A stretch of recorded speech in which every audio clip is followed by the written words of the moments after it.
Good evening, grave robbers, and welcome back to the television graveyard.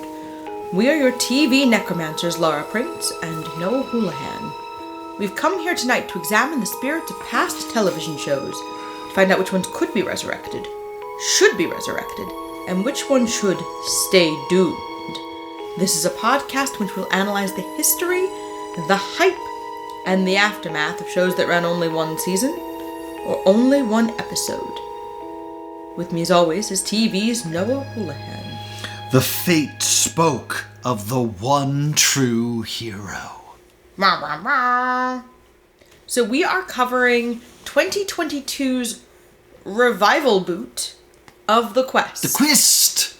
Why do you keep doing that? Why do I keep calling it The Quest? Yes. So it's very stupid. There's a webcomic called Swords, and there's a little cute creature that just wants to go on quests. Because you've been doing that every time we say The Quest. The Quest! And it has honestly been driving me nuts. Because I'm like, I get it. What the hell is your thing? I don't know. I just think it's fun to say it that way. The Quest from Disney Plus. Big thanks to M for providing us with these videos because it has been wiped clean from the internet. It's Disney.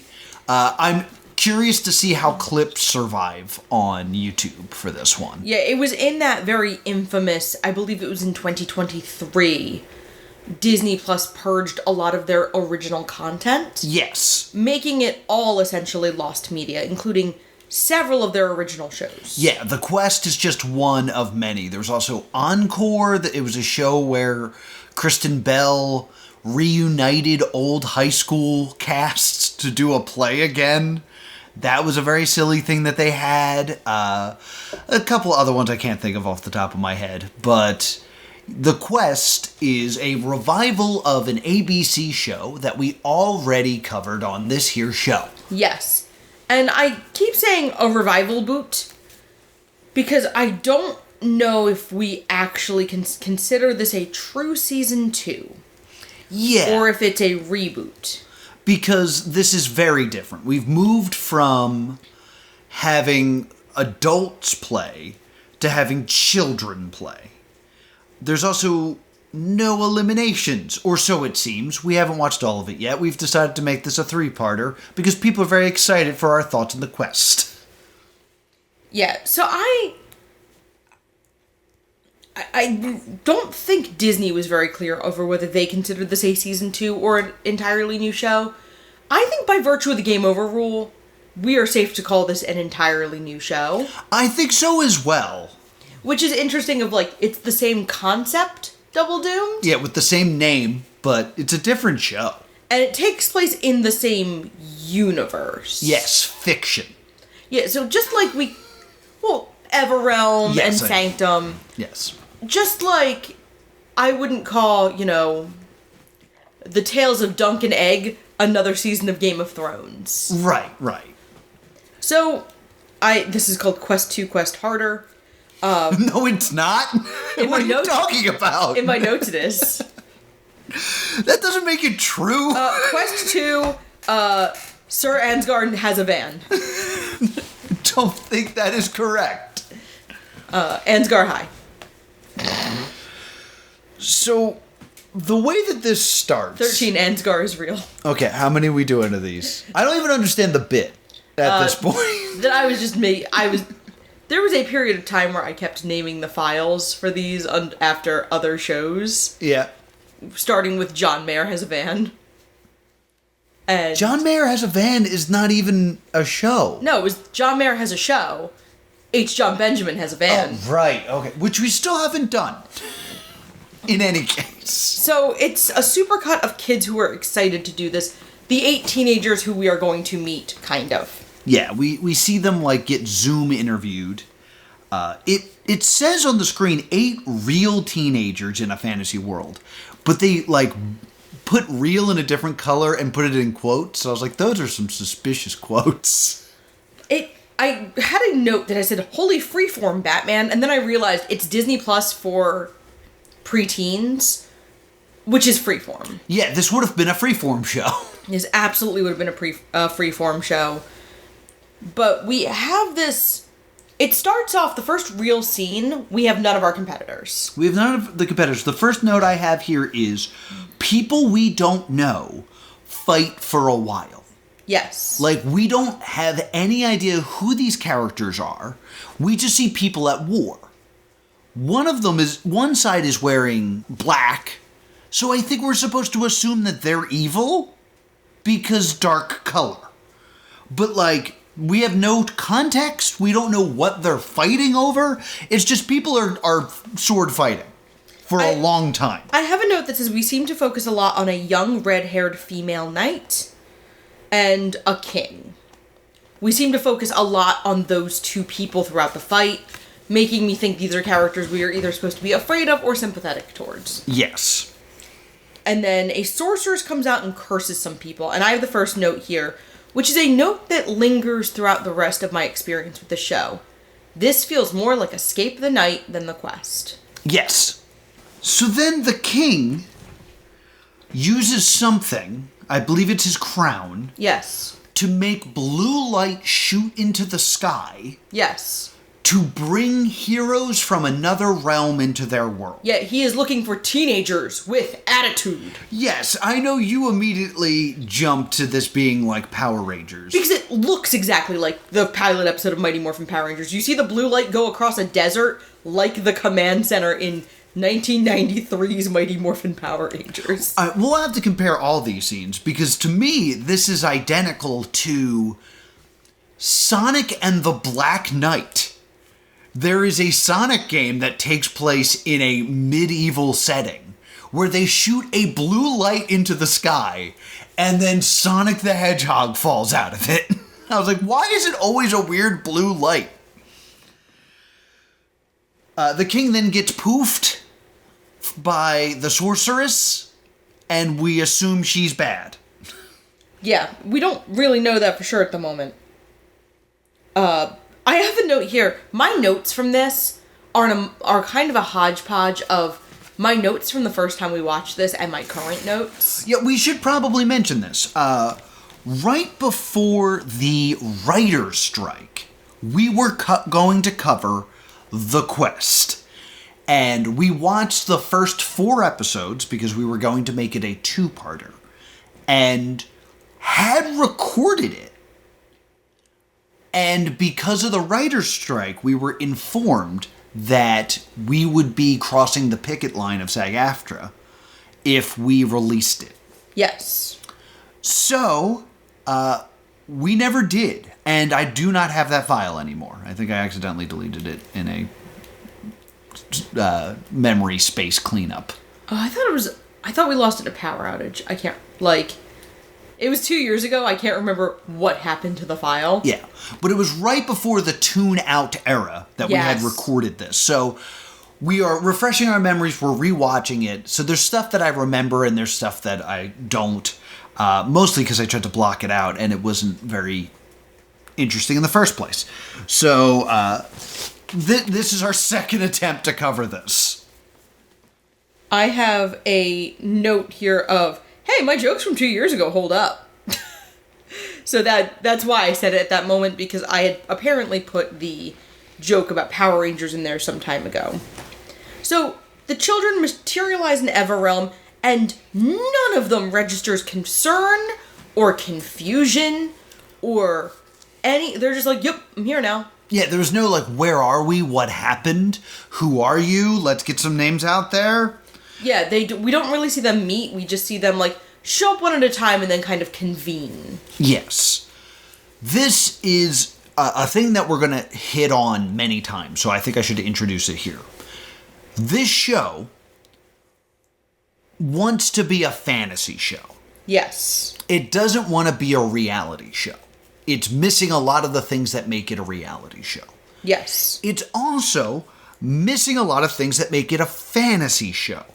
There's a reason that most fantasies start with voiceover giving you important context. Yes, the world building is not here. Yes, like Lord of the Rings start with, in the beginning there were many realms. They crafted a ring. Like, you need that stuff to understand the context of this, and they don't bother. I mean, even something like, a long time ago in a galaxy far, far away, Yeah. that world building setup is completely missing from this.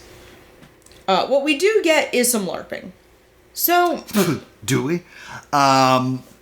We then get... We get another cutscene. I kind of want to refer to these as cutscenes, the scenes that the children are not in. Okay. So the young red-haired knight has received the crown from the king, who has been killed by the sorceress. I have a note of, is she PG-rated Ansgar? Yes. And yes. The king tears off his amulet, gives it to the sorceress, who vanquishes the king, and the red-haired knight escapes. Then we go to another cutscene. Yes. Still no kids. And we get the 3 heirs of Sanctum. Yes, who are finding out in real time their father has died. They're watching a magical game of Risk. Yes. And they're like, oh no, another realm has fallen. My father is dead. And we have one of the 3 heirs in a rage throws a spear through, just gets angry and throws something in grief, and we find out this one is named Cedric. Yes, and a good wizard stops it and is like, control your anger. I was like, man, start using names, gang. And an even-tempered princess tries to console him. And we find out now that the red-haired female knight is named Mila. Yes. And she rides toward the group of children who are all just real calm. Horse, oh my god. Whoa. Well then.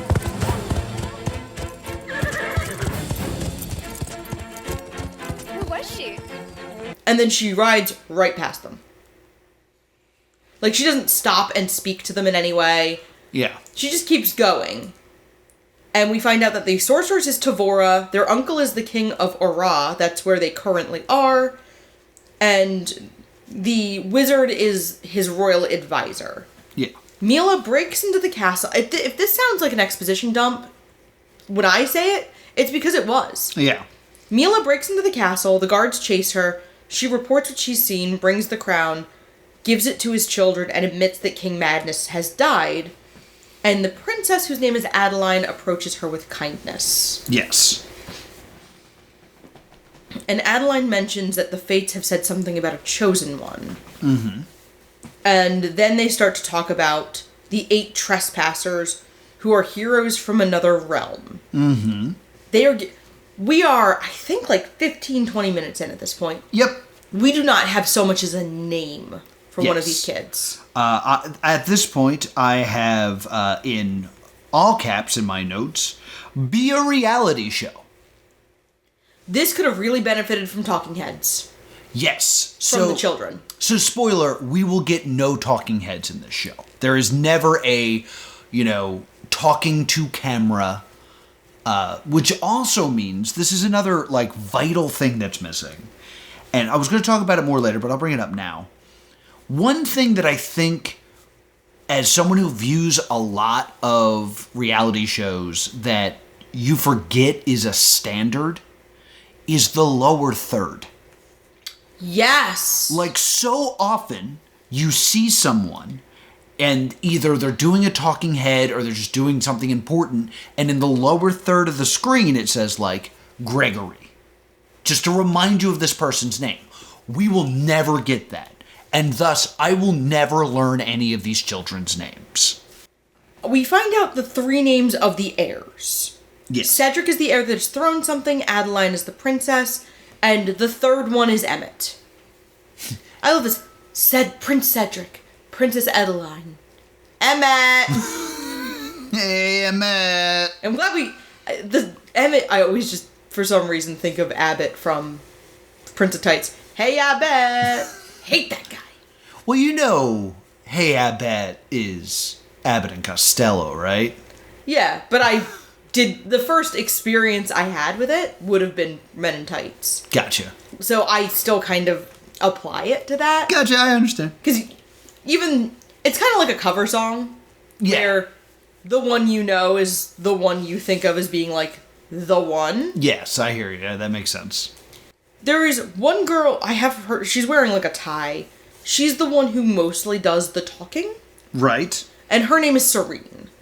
I know this because I looked it up on Wikipedia. Yes. I looked up all the kids' names because I finally got annoyed. Oh, I mean, I will let you know right now, the way my notes look, because Laura types and I handwrite, that's just a difference between us, is a lot of my notes have blank spaces that I then Googled and looked up who win in that space. I was like, it's like somebody wins. Somebody, whose name I don't know, wins, and then later I Google it and put it in there. It's not good at conveying information, this show. So, Cedric kind of looks at them and goes, the children are led to the king. They take a knee, and Prince Cedric goes, they're children. Yes. And he's not wrong. Especially because the heirs of Sanctum, like, we don't really know how old they're supposed to be. Mm-hmm. But generally with fantasy rules, I would assume these are supposed to be older teenagers, maybe early 20s. Yeah. Because it's a fantasy kingdom, none of them are married. Mm-hmm. So they are probably supposed to be late teens, early 20s. Mm-hmm. But they obviously are played by people in their early to mid 20s, maybe even late 20s. Yeah. So they all look substantially older than the children. This leads to the best line of this episode. Mm-hmm. There is a moment where the king says, "Are you a lord?" And all the kids go, no. Except for, well, one of the kids goes, No. Maybe you guys. No. Which is great. which is the only time where it feels like it's a fun show. Instead of it just being like this drab, everyone's dying war show, it turns into like a fun comedy for a second. We also, one of the kids gives a speech, and it is a clearly canned speech. Yes. Like, this is not this kid speaking. It is one of the kids, David, has clearly been fed lines by a producer that he has to say. Right. Your Majesty, we have been summoned by the Fates to protect Everealm against the forces of darkness. And you may not have faith in us now, but we will prove ourselves to you in any way necessary. Cedric, I have a note. Mila looks like a mix of Sansa and Arya Stark. Mm-hmm. Cedric looks like a PG Ramsay Bolton. Yes. Not really I can like get that. Deed, but he looks like Ramsay Bolton. Okay. Adeline in her golden dress. Then you and I have a debate about which one of the kids is evil. Which one of the, heirs. Yes, because Cedric is like full of anger. He feels too obviously like a douche. So I think it's the other guy. I mean, also, Emmett. also like, as the show will go on, the wizard, Dravius, will emerge as kind of sus as well. Yes. And they talk about one of the girls having ripped pants, and she goes, it's a fashion statement. Oh, my next note is, I'm really bored. Yes, it's very boring. The king then says something like, "Lead the children into the woods. No guards. We must speak to the fates alone." So the royal family and 8 children wander into the woods without any protection during a war. Yep. So that they can talk to the fates. The fates then show up and are like, one of them is the one true hero. You must guide them. And the wizard, Dravius, kind of like kneels. And the fate is like, Mila. Yes. And Dravius is like, I thought I was going to get to babysit these children. There's a great moment where they ask one of the students, What do you all know of magic? Couple card tricks. Card tricks? Yeah, that's all. Absolutely. I know a couple card tricks. and that's really, the moments where the kids are very charming. I don't want any of this to come off like I am roasting these children. Yeah. They're not doing enough. Like, they don't get to do enough to make fun of them for anything. Well, that's the point I wanted to make right now, is... These are 8 walking props. What we've established so far is there's some sort of war. The One Kingdom has called for these heroes. The heroes have come in. The family is kind of like, I don't understand this. The Fates are like, yeah, one of them's the true hero. We need them, for the safety of Sanctum. And then we get a moment where the 8 children kind of talk about what just happened. They seem to be, really... Apprehensive. Yeah, they don't trust us. Yeah. They're all very hesitant. They were like, teenagers are gonna help us save our kingdom. Underestimated. That's probably why they're skeptical, right? It is 25 minutes into this episode before the kids start discussing the events they're taking part in. And that scene is awkward and canned. Like, I do feel like that first thing, they all kind of sound like the producers told them what they had to establish and say. I kind of disagree, because the first thing I want to establish is, imagine Survivor Season 50 is, probably just coming out by the time that you're listening to this. Imagine if at the 25-minute mark, you just met the contestants.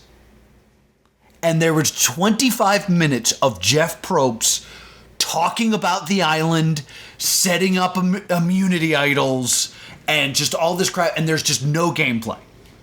That's what this would be.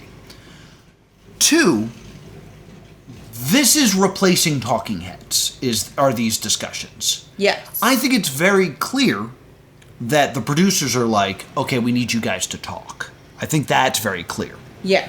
However, all they do is agree with one another. Yeah. All they're saying is yo, this is crazy. Yeah, it's really nuts. Guys, we got work to do.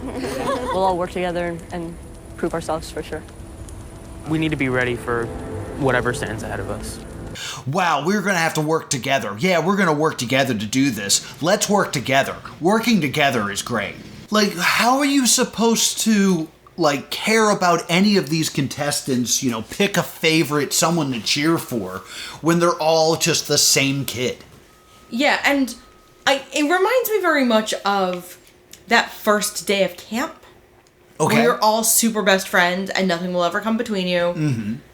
And you also don't... This is filmed in, I believe, late 2021 to air in summer 2022. So I will have to look up the exact filming times of this. But you're also working with kids who are very excited to be here, but also genre savvy. Yeah. I am certain at least most of these kids have seen a reality show.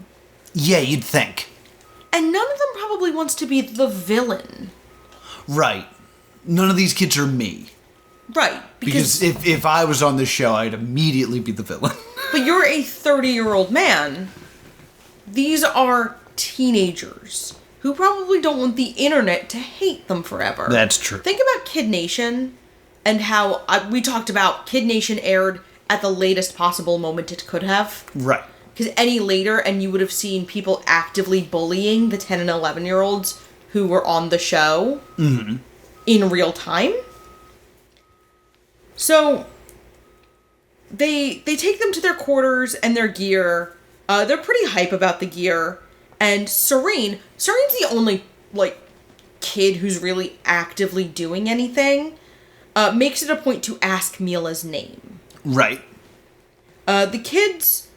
I have a note here. The kids, despite looking different, are all kind of, nerds. Yes. There's not really, the archetypes of teenager. You don't have, the jock, the cheerleader, it's not the Breakfast Club. Yeah. Everybody's kind of that same, this looks like the marching band table. Yeah. And I do not mean that as an insult. I just mean, everyone is very normal looking. Right. nobody here looks very, there's no one who looks very, very supermodel unrealistic. They look like real teenagers. Right. So they go to the mage's they're sent to the mage's office, and everybody just starts touching stuff. Yes. And then Dravius catches them and is like, you kids, in my magic room. This is where the magic happens. Mila gets a Tesseract mail from the Fates, because now Mila has this little glow ball. Yeah. She has this glowy steel ball that lights up, and she can interpret it. Yes. Because she's the dreamer. Now, if you remember way back in the quest, that was Creo's role. Creo the dreamer. Mm-hmm. But Creo, whatever happened that made the Fates deem him the dreamer, happened off-screen way before. Right. So the dreamer is clearly a conceit within this world of someone who leads paladins through their quests. Right. So we find out there are 4 gems of virtue, and there are 4 gem keepers who will bind themselves to a gem until a hero rises to take the gem back and put it in the crown that King Magnus abandoned when he died. Mm-hmm. Because these gems were sold by the ancestors of the current characters for greed for land, what have you. So they go to see the gem keeper, and it's the gem of courage. So there's a bunch of scary tasks that they have to do. The gem keeper looks like she got lost on her way home from Six Flags Fright Fest. Yes. Like, I have, Halloween Horror Nights jokes all up and down this part. Yeah. So the challenge is to find the tool that will get them the gem, I believe. And the kids are all running around looking. And they end up reaching their hands into the trees, which are full of goop. Yeah. Scary goop. And then we have one of my favorite lines. Sean, I got one. All right, let's go. Lake of Lights. Seems like a common message. Yep. I got a rock. It says Lake of Lights. I think it's a message. It's words. Of course it's a message. That's what messages are. I mean, think about this like the very first time you've seen certain people stream on Twitch and they don't remember that they have to talk during the game. And then while they're talking, they're saying the most banal things because they remember they have to talk to make it interesting. They've clearly been told, you need to remember to talk, you need to remember to talk. Mm-hmm. But they don't, know exactly what to say, so they just kind of say stuff because they know they have to. I do like that she asks them, do you have the courage to get my gem? And 2 of them go, yes, we do. And everyone else is like, nah. Nah. I'd rather not. And also, the gem keeper's voice sounds more comedy male than threatening witch. Yeah, by far. Do you have the courage to claim my gem? Yes. Yeah. Trust your magic to light your way, to keep your quests going another day. But she has, creepy long fingers, which are effectively disturbing. Yeah. So, if I remember what happens in the challenge correctly... One of them gets a rock. Good job, Charlie Brown. If I remember what happens in this challenge correctly, they first reach their hand and get the goopy rock. Yeah. This tells them to go to the Lake of Lights, where they have to pull a rope to get a light out of a lake. Yeah, they have to get the light up buoy. Yes, very common fears. Lights, rope, very scary.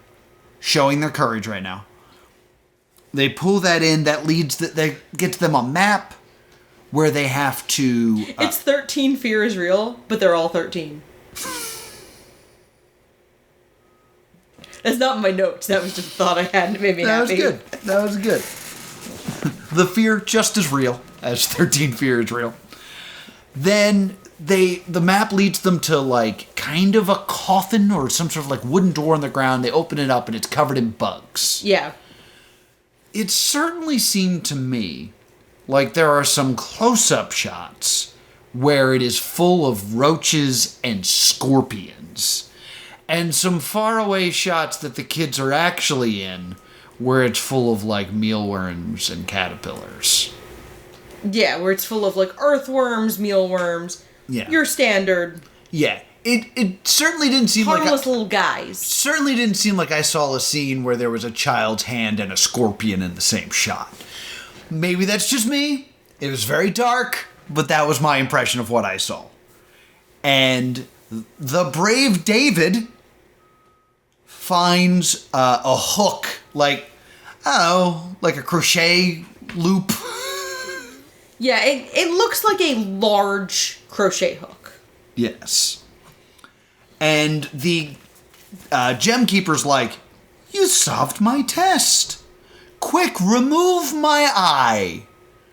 And David gouges out this gem that is in the gem keeper's eye. It's kind of a lot for a kid show.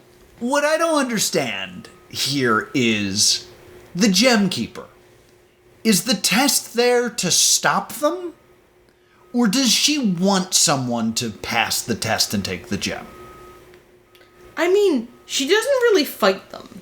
Yeah. So what's the deal here? Like, are we scared of her? Like, is she an antagonist? It would have been so easy to write something where the game isn't a trial that this, like, entity set up, but to instead do something like the Keeper of the Gem of Courage will be defeated by this spell. Do the following things to defeat her.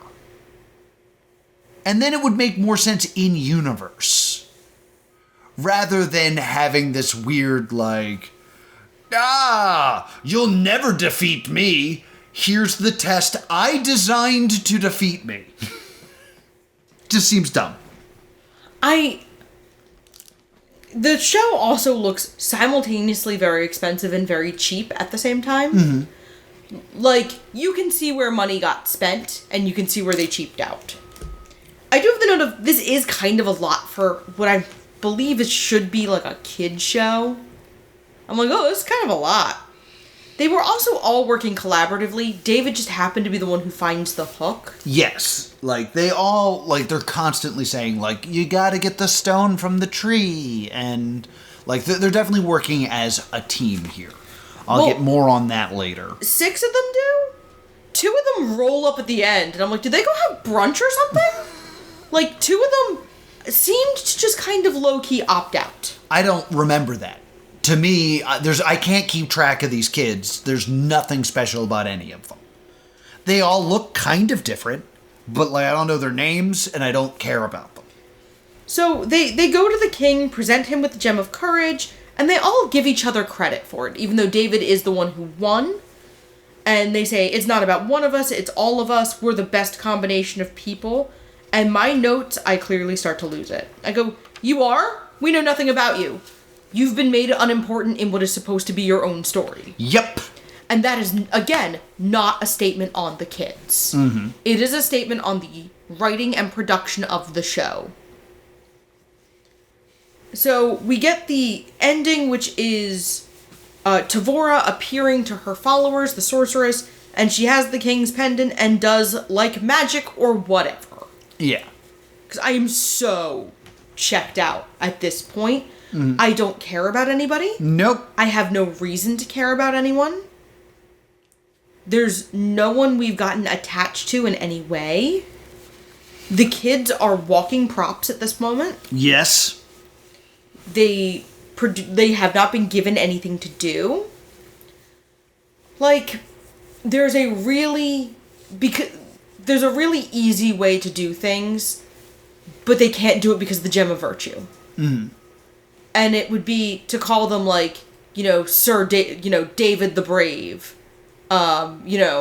Serene the Outspoken. Right. Like, to give them kind of a name of some kind. Yeah. And then regularly refer to them as such. Yes. They need New York Rock of Love style nicknames so that we can identify a quality about them. Because we spent so much time in the first episode of the first quest getting to know the paladins. Yes. To the point where we genuinely cared about the paladins. Mm-hmm. But in this, I don't have a reason to care about any of these people. We are not seeing relationships develop between any of the people. Yeah. There's no one where like, oh, we can see that these two are striking up a real friendship. Mm-hmm. Or that these two might not be getting along real well.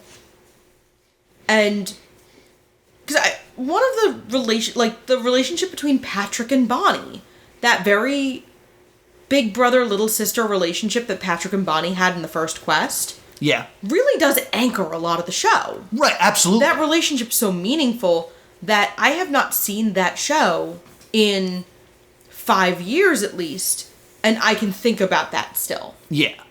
So there's nothing at this moment remotely echoing that mirror. Mm-hmm. Episode 2. Episode 2. Okay. Guys, you know what the most exciting thing is? A dinner party. There's an important thing first. There was? Go ahead and tell me.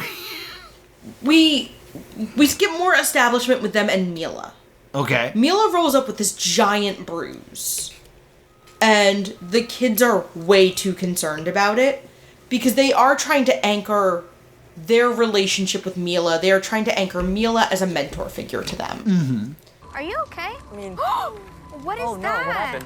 What happened to you? It was a harsh battle. If you don't mind me asking, who were you battling? Devora. And then they go get food, and my least favorite moment of the series so far happens. All right, I have 3 of them that could be my least favorite moment. But I'm going to guess it is a very famous quote is said. Yep. Please help yourselves. You mustn't be shy. And try the gray stuff. It's delicious.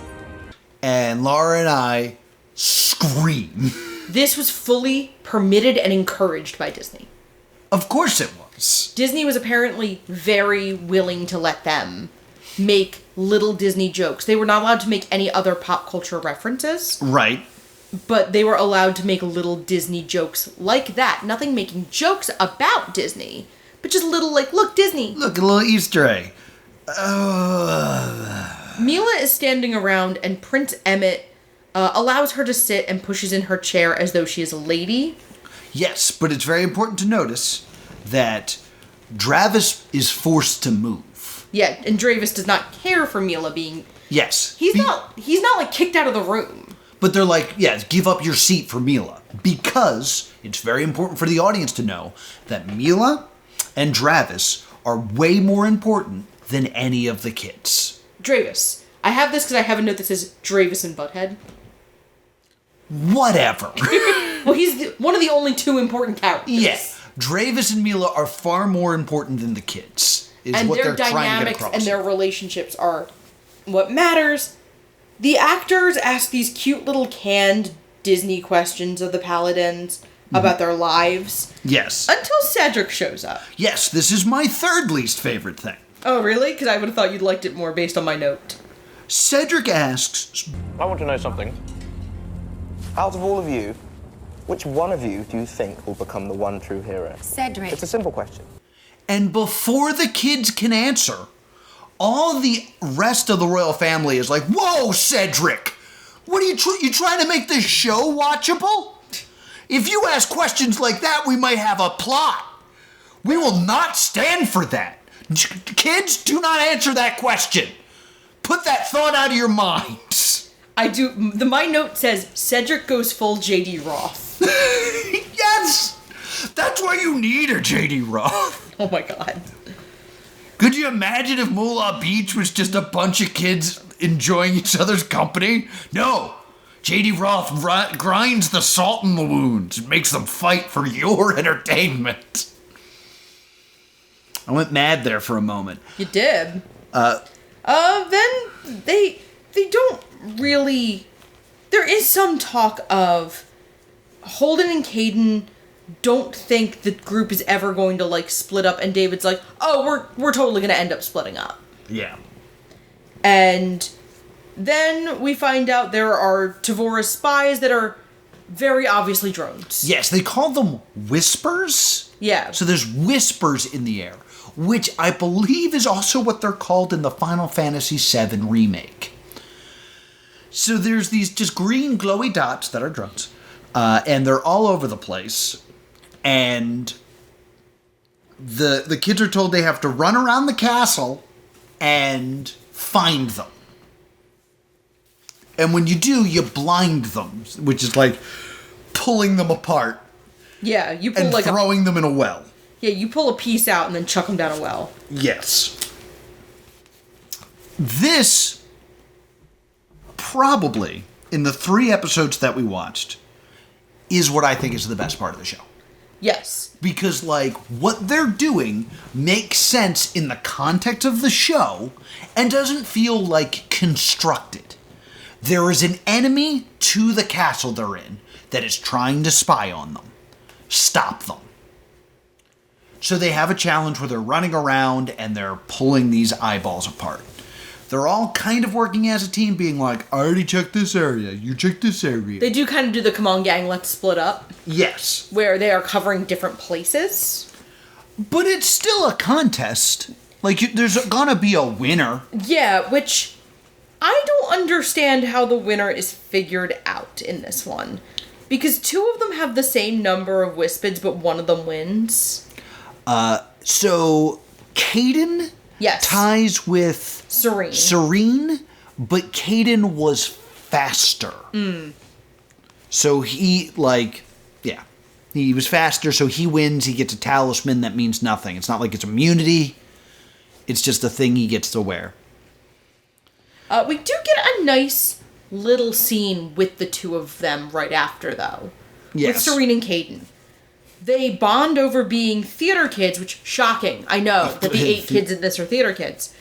And they start to differentiate themselves from the rest of the group and to form a friendship. Mm-hmm. I have this feeling from Jump Street that Serene is the most genre savvy of the 8 paladins. Mm-hmm. Because of the way she speaks throughout the entire thing. And to me, this cements how genre savvy she is. Has like a conversation in which she bonds with another person, and they are the first 2 to like really differentiate themselves personally. Mm-hmm.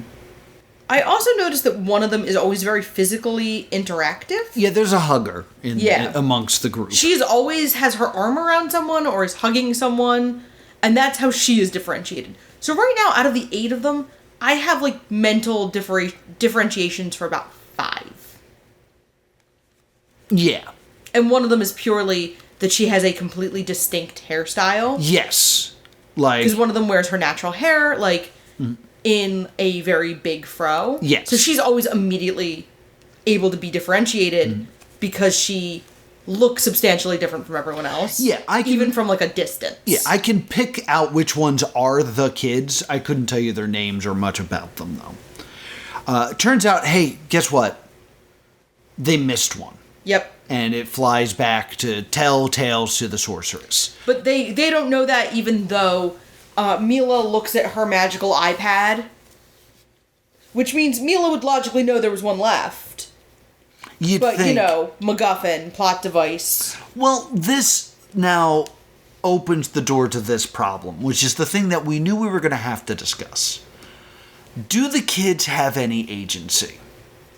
I don't think they do. So the argument here would be, is it there was a plot line that would have happened had they gotten all of them, but they failed, and now plot B, where they don't get all of them, is taking place? Or did they get all of them and then write a story where it's like, oh no, but they do secretly miss one?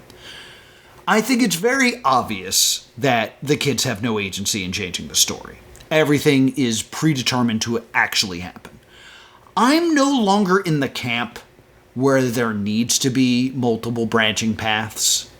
Because as much as I love a choose-your-own-adventure book, when you're reading a choose-your-own-adventure book, when you choose to go to page 15 and die, you can then go back to page 38 and make the other choice and see the different bridges. With a show like this, if you take the time to write branching paths, you will eventually only film one path, and the rest of the story and beats that you wrote, just in case X happens instead of Y, will never be seen by anyone.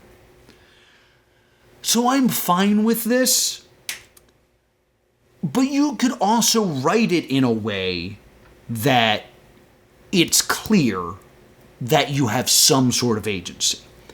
And the way you would usually do that with a reality show is with prizes. Right. Hey, if you guys get rid of all the whispers, we will have a big feast. But if there's still whispers about, there's no time for a feast. We have to go to work in securing the castle. Like, you present what both sides look like, and then you only act on one side based on their actions. That's clearly not what's happening here. Oddly, what then happens is clearly where a commercial break would happen. But, I mean, there are commercials on Disney Plus, right? Am I crazy? There were not at the time that this aired, but there are now. Yeah. So I guess they always knew. Or they expected this to be programming they could offload onto Freeform. Maybe.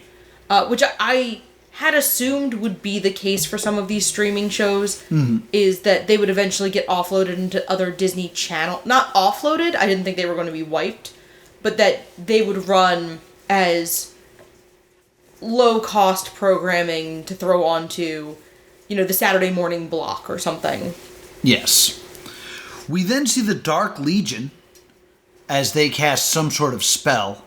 I did have one remark about the fail point. Oh, go ahead, I'm sorry. Early in the series, the children have no agency, essentially. Yeah. I was trying to do some research as much as I could without spoiling anything because I do like to experience the show in real time. Yes. And it was stated that the kids integrate more into the world after the first few episodes, so I'm hoping maybe it gets better. All right, we will see. But I don't think there was... I think this was what was always going to happen. Okay. I think that last Wisped was not even, around. Of course, that's what I'm saying as well. We then see the Dark Legion, and at one point they're like, we are Dark Legion. They're like, Dark Legion, yeah! Welcome to the Dark Legion. Dark Legion! I was like, oh, these guys seem cool. Oh no, they're the villains. Yeah, she kidnaps two peasants, tells them to follow her, and then she throws them through a portal. Yes. And her lieutenants are just like, sucks to suck, man. And then they come back and they are welcome to the Dark Legion, because they've now been corrupted, and, yeah.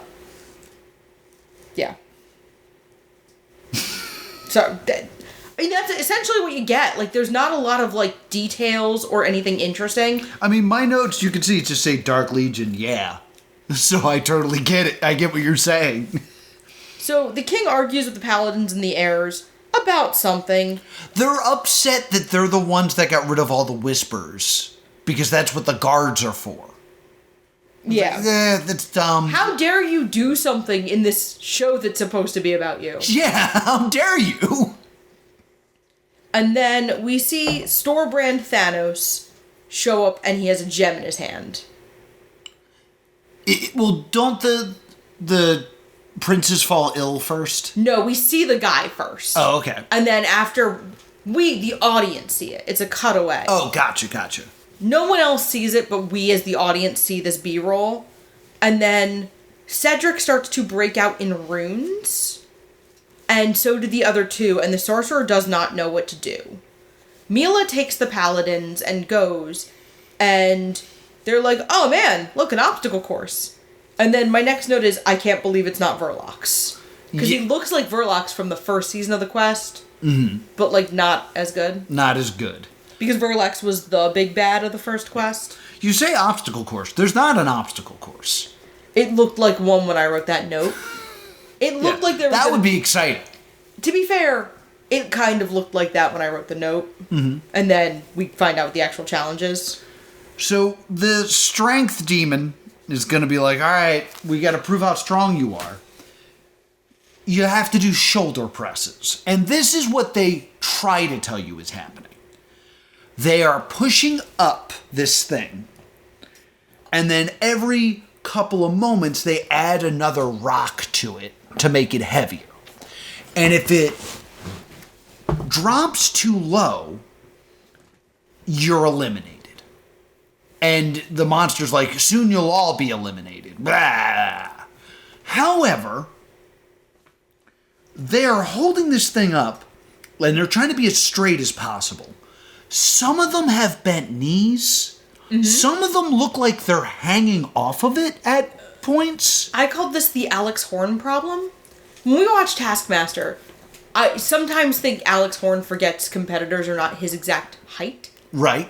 And they were clearly unable to calibrate each of these for the height of the competitor. And the heights of teenagers wildly vary. Right. That's not my issue here.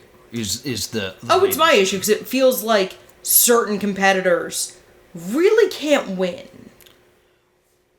I don't even think a challenge is happening. Because it seems to me what they are told is pretend like you're holding something up over your head and struggle. All right? So they're holding on to these, like, handles over their heads. And the way that they show that they are struggling is they'll take one arm off and, like, shake it. Like, yes. God, my arm is so sore. If you're holding something heavy above your head, why would you ever let go of it with one of your hands? You wouldn't. You never would. Like, I understand that it's connected to a thing, but, like, that throws the balance of it off. Like, it's not like a matter of, one arm will rest. Well, now the other arm is doing double work. But you know when you sometimes do that? Let go of one hand and shake it out? When you're holding your own body weight up. Like when you're doing a pull-up. So whatever's actually happening here is definitely not what they're claiming to be happening here. It's very confusing. And visually uninteresting. Visually uninteresting because this is a Survivor challenge. They've done this exact challenge where it's like you're holding one hand above your head, it's connected to a chain, and if you lower it too much, you dump a bucket of water on yourself. Right. And what makes that challenge interesting is the discussion between the people. Yes, like, because there are teams, everyone's talking strategy. Yeah, there's always stuff like, hey, if you drop out of the challenge right now, I'll give you some Oreo cookies because you're starving on the island. Or people being like, my arm can't take it anymore. If I let you win this challenge, will you promise not to vote me out? All right, thanks. But since there are no stakes like that in existence, and that we know that the end of this challenge is whoever holds it the longest will defeat this monster, there's no threat. Right. It's not like, if it doesn't stay up there for 5 minutes, no one wins. So you're just kind of watching these kids that you have no relationship get to the inevitable end of this part of the show. Yeah, and it feels like it takes forever. I do feel like it's tough it's not calibrated for the heights of the competitors who have a very wildly varying. They all shift arms constantly, and David wins again. David wins again. He gets a talisman. And then there's like a bit where like the top 3 get to go find like a chest. Yeah. And they find this chest, and it's got like 3 handprints. So clearly they have to put their handprints on it to get whatever's inside. Right. And the 3 of them go, wow, look at this chest. Let's wait till we're with the others to open it. Yeah. I was like, so none of this matters. Yeah, they're not choosing to take it as an advantage. Which I guess is nice and all, but like, you would never watch a show called The Even Couple, where they just agree on everything and everybody gets along, and then they just sit and read. Yeah, they all look at the different scrolls and learn about the different kingdoms. The kids who didn't win are bummed out about it, but they have some toxic positivity about it. Like, nobody wants to be the sad sack. Nobody wants to be angry. To me, this is very much kids who are aware this is going to be on TV and are afraid to look bad. Mm-hmm. And so they don't talk very much. Everyone's just kind of like, it'll be okay. This'll be fine. So the big, like, cliffhanger ending is the one whisper that survived makes it back to the Dark Priestess, and she learns of the palatines. Because I didn't realize that the paladins are the kids. I'm not sure if we ever actually said that. But I didn't realize that the evil sorceress is unaware of their presence until this moment. Right. So now she's like, oh, these 8 children are the people that are going to stop me from ruling the world. I have to get rid of them. Oh no, smash cut to credits. Episode 3. I noticed something in the intro I want to talk about. Okay. The intro, which is probably the thing that looks the best, is kind of like this animated map falling to darkness in different areas. Yeah, it's Game of Thrones. Yeah, it's very Games of Thrones. But there's a moment where they show the 8 paladins as identical, faceless figurines. And I was like, man, that's on the nose.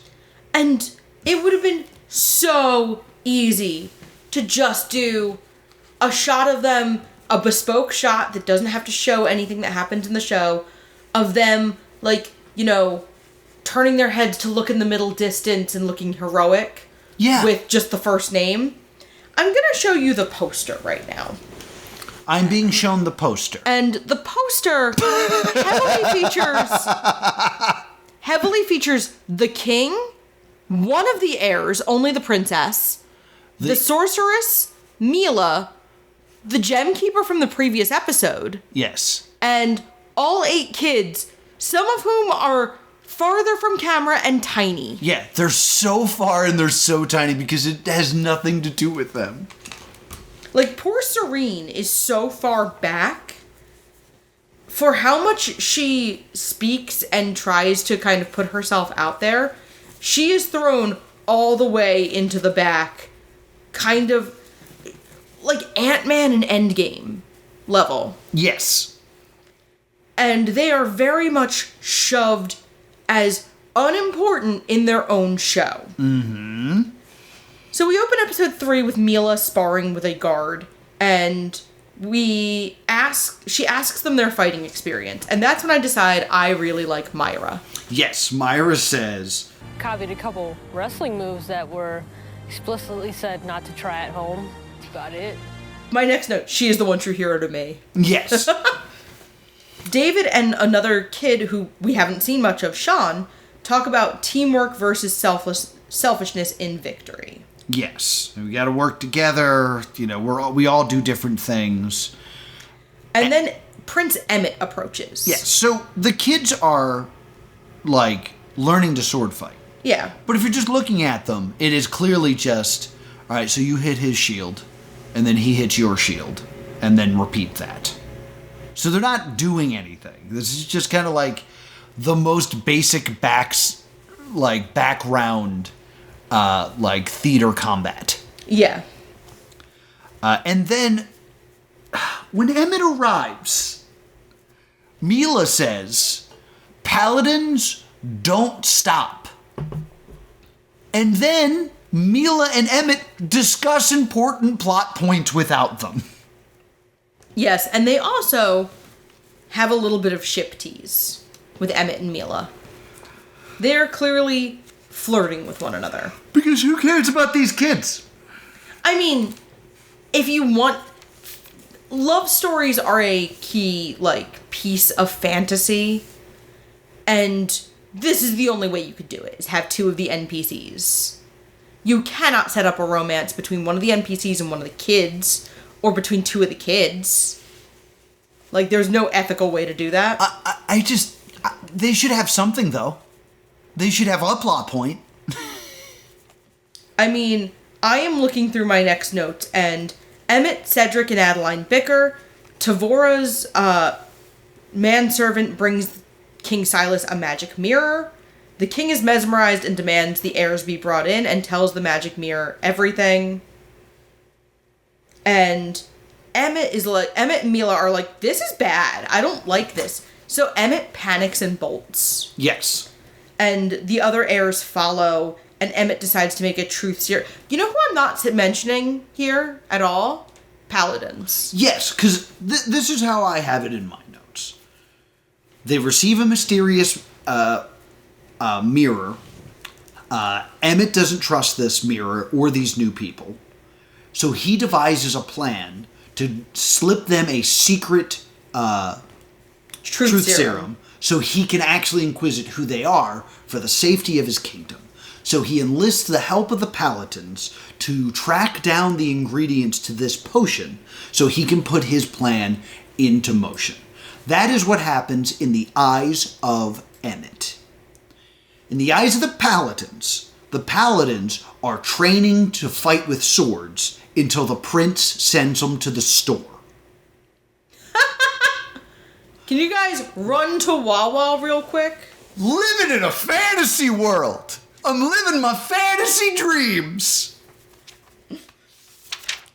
So, they then do a challenge where it involves, like, identifying symbols that represent the ingredients, which are all fantasy, like unicorn tears and stuff, and filling them up to the proper level.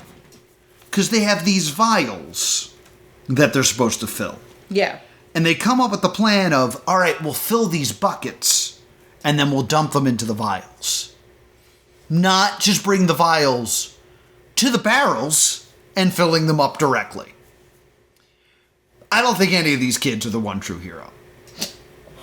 If they can't figure that plan out. Yeah, they have to go, like, redo it, too. Yes, so they get all the ingredients, and then they have to pour it slowly at the same time into the cauldron. And they mess it up, and they spill it. Oh, drama. Try again. And then they do it the second time. Yeah, I mean... The only interesting thing I have here is... I have two interesting things here. Is so, after you. At one point, there's a chicken. Yeah, I have the chicken. There's one point where they're filling up something, and a chicken comes by and tries to drink it, and one of the kids goes, bro, don't. Bro, don't drink it. Bro, don't. Don't drink it. Don't drink it. Don't. Bro. Hey! And these little moments are when you like the paladins the most. The moments they are just allowed to be normal. Like, squabbling with a chicken and going, bro, come on, is real. And then I have a note of when it goes wrong the first time, Emmett goes, what went wrong? And my response in my notes was, I don't know, buddy, call your agent. Yeah, that's really on you for accepting this. So when they do make the potion successfully, it is elephant toothpaste. Yeah, elephant toothpaste shoots out, and then they have to find a scroll? Mm-hmm. So after all this, like, teamworky things that they did of finding all the things and pouring it correctly, it becomes like, all right, now find this one piece of paper you need. Sean finds it. Yes. And thus is named the winner. Yeah, he receives the Talisman of Initiative. But, like, all of the challenge is irrelevant until the find the scrap of paper part. I mean, everything was irrelevant until David found the hook. Right, but you could also argue that if it was a race and they weren't working together, that David found the hook because he solved the whole obstacle course. This one, they have to work together. And then the real challenge begins. I apologize if you guys keep hearing snowplows. Yeah. I don't know if I'm going to be able to cut them all out at this point. It's snowing. It's snowing here. So, what Sean gets for winning is that he gets to present the truth serum to the guests. Yes. He gets that moment where he is not standing with the other 7 people. Mm-hmm. So that maybe the audience can figure out which one he is. Yes. So, everyone drinks the truth serum, and Emmett, they obviously say, like, it's a toast before we sign a treaty. Yes. And Emmett asks who sent them, and they say Tavora. They say, tell us why. To trick your foolish king, all it took was a lavish gift. Sean tries to say something and is kind of pushed aside. This isn't your moment. Let the actors work. Emmett demands the mirror be destroyed. Draven doesn't want to. And then, they are essentially go like, oh, the next gem keeper's nearby. It's time to move on from this piece of plot to a new piece of plot. And there are a bunch of cages, and I noticed for the first time, if you've won a challenge, this might be the first time it appears, if you've won a talisman or a challenge, your, like, tunic has a gold rune on it. Yeah, to show that you're special and that you want a thing. And the gem keeper is like a snake person. Yeah. And the snake person says, who is the cleverest? And Serene, who is genre savvy, goes, we're all clever, serpent. Yeah. Like, very much like I am responding like a Game of Thrones character. Mm-hmm. And they get into a cage and they need to untie ropes and then do this, like, toggle puzzle. This is infuriating. The challenge here is to escape this cage. They have to untie knots, do a slide puzzle, and get out. Yes. There are shots of a timer, like an egg beat timer, like a sand timer. An hourglass. An hourglass. That's the word I wanted. There's no timer, though. It's not like they're going to run out of time and they're all going to die. There's not a clear fail state on this either. Yeah. So, that's pointless. There's no good way to show untying knots in, like, an interesting way. No. And then with this slide puzzle, like, it's not clear what makes it unlock or anything. Yeah, we as the audience can't figure out what the puzzle's supposed to be. So we have no idea how the paladins are doing on the puzzle. Yeah. It is the same as the strength shoulder press, but worse. Because I don't know what they're doing. Like, you could... from shot to shot, it is unclear if someone's doing well or poorly. Except with the ropes, we are able to find out that one of them is doing fine with the ropes. Ava is the only one succeeding in any fashion. Mm-hmm. To the point where there's no real suspense. They're trying to film it like there is. Yeah. The serpent goes up to distract her because she's doing better than everyone else. Mm-hmm. And the number of bothers she gives about this is 0. Yes. The serpent comes and was like, mm-hmm. right in her face. Dinosaur, roar. And she kind of side-eyes him for a second, then goes back to what she's doing. Yeah. Like, not even, like, no fear, no concern, just like a... Yeah. Meanwhile, he does successfully bother other competitors, one of which goes, nope. Yes, I believe that was Caden. Yes. See, I did learn someone's name. So, she does the toggles. I have the note here, is anyone else still trying? Yeah, because why bother? So she exits the cage, takes the stone, stares down Snaky Boy, does not have a single bother to give. Like, she just looks at him like, she looks at him in this way that implies, like, she had a tough day at work, and she's over it. Yeah, like, this is the last shot of the day before catering. Like, I'm hungry, and my favorite show is on after this. Yeah. So, she gets the gem, and then... has to help the rest of them get out. Has to help the rest of them get out. And at this point, it dawns on me. No one's getting eliminated. No. None of this really matters.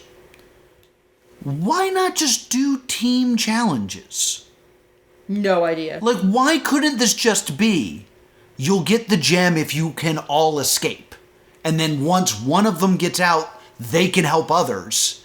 And then they can all stand tall together like, we defeated you. Because if there's not going to be a contest, if this is not going to be a reality show, if this is going to be about teamwork, why not just do team challenges? Because then you would actually have the story beats of people being like, I really feel like I let the team down. You don't have to feel that way. We're a team. You know, you might not have done your best at this challenge, but you might be very important in the next challenge. We're a team.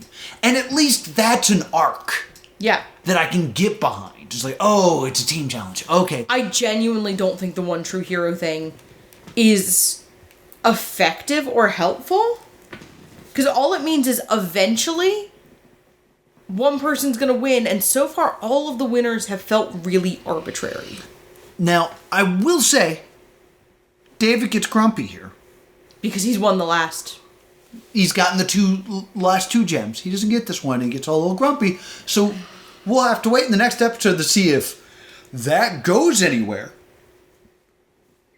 They've also caused a lockdown throughout the kingdom, so there can be no visitors walking the streets. Yes. Because paying extras is expensive. Yes, they're just like, we're done having extras on Extras. There. More expensive than chickens. Yeah, so we're just not going to do that anymore. They return the gem. One gem remains. And because they realize that they're traitors that brought this mirror, the king orders it destroyed. Yes. However, Dravis doesn't wanna. Dravis doesn't want to, but he still does. Because he has to. He has to obey his king. And the sorcerer, uses it as a portal to be like, he seems kind of weak. You could be so much more. And that is the end of episode 3. This is garbage. Well, the mirror fixes itself. We hear the mirror come back together, and we close on a shot of Dravis's face as he realized the mirror is rebuilding itself. Yeah. I don't care, though. Because this is garbage. The parts with the paladins make the real actor parts worse. The parts with the real actors make the paladin parts worse. What they want to do... It's a Franken show. Yeah, what they want to do here is they were like, we want this to look like a fantasy show, not a reality show. So all they've really constructed is a fantasy show. And the paladins are one character. They're not 8 characters. If you just wanted this to be a fantasy show, you make the paladins a person. And they're the least interesting person on the show. They're sent out to do adventures. They're the fight scene. Yeah. And then we get back to, the actual interesting characters. It's Game of Thrones, but the paladins are the extras who fight. So, as a reality show, there's no gameplay. There's no game structure. There's no goal. There's no reality aspect to it of these are real people dealing with this situation. And it certainly is not making anyone at home go, God, I wish I was on this show. No, the paladins don't get to do... What the paladins do get to do doesn't look fun. There's never a part where I'm just like, oh, that seems really fun. Yeah, it's like, oh, they got to go to the store? And something that I found interesting that I don't know if it's going to come up is there was a location change for filming this. Okay. This was supposed to film in a castle just like the first one did. Okay. But obviously COVID interfered and they could not go international. So they filmed in a winery in California. Oh. But there was not sleeping rooms in the winery. Okay. So they put all the kids up in hotels. Oh. And because they're kids, they were all in hotels with their parents. Mm-hmm. So it's a very different situation of there's not really that same level of immersion. Mm-hmm. This is fantasy camp. They're not really going and living this whole experience. It's less immersive than your average LARP. Yes. You keep bringing up LARPing. There's a point I want to make about this show that I'm going to save to the end because I want to wait and see if they save it after we watch all of it. But what they're doing is also not even as good as LARPing. Show bad. We're 3 episodes deep. This one's a slog, kids. Yeah, join us next time when we talk about episodes 3 through 6. 4 through 6. 4 through 6. We covered 3. We did 3 somehow. If you want to watch before you listen, first off, no you don't. Second, you can't. Sorry. This isn't available anywhere. We happen to get hooked up, and that's how we're doing this. But show bad. Show bad. Yeah. So like we said, this is the end of this episode. We're releasing these on a when it's done schedule. So we're going to try to get the next episode of The Quest out as soon as possible. That being said, the Razzie nominations also came out. Yeah. So there's a chance we'll also sprinkle in some Razzie episodes here. Yeah, the Razzie nominations for Worst Picture, because we only watch the Worst Picture unless there's something just way, way, way too tempting not to do, is Snow White. Mm-hmm. Which is what it looks like outside right now. Star Trek Section 31. Right. The Electric State. Ooh. Hurry Up Tomorrow. And War of the Worlds. Yes. So we always try to watch all the Razzie movies because we owe you guys The Quest for years. I'm not sure if we'll actually get to all the Razzie movies this year. But we might sprinkle a Razzie movie in. I'm most excited about War of the Worlds and Electric State. So we'll see how we're feeling and what we end up watching. And we will make it a point to watch whatever wins. Absolutely. We'll definitely watch the Worst Picture. I will watch all of them. It just depends on whether or not a podcast emerges from it. Yes. But that's going to do it for this episode of Stay Doomed. If you're having a good time and you want to chat with us a bit more, be sure to join our Discord. You can find that in the links below and talk to us about the Quest and other various projects. And if you don't want to do that, where else can people find us? You can email us at the Stay Doomed Show or on Blue Sky at Stay Doomed. And if you want your reality shows to look like reality shows, I'm at TV's Noah on Instagram. If you hope that TV's Noah does not spend the next 2 episodes saying the Quest constantly, I'm Laura Crane on Blue Sky. Until next time, stay doomed.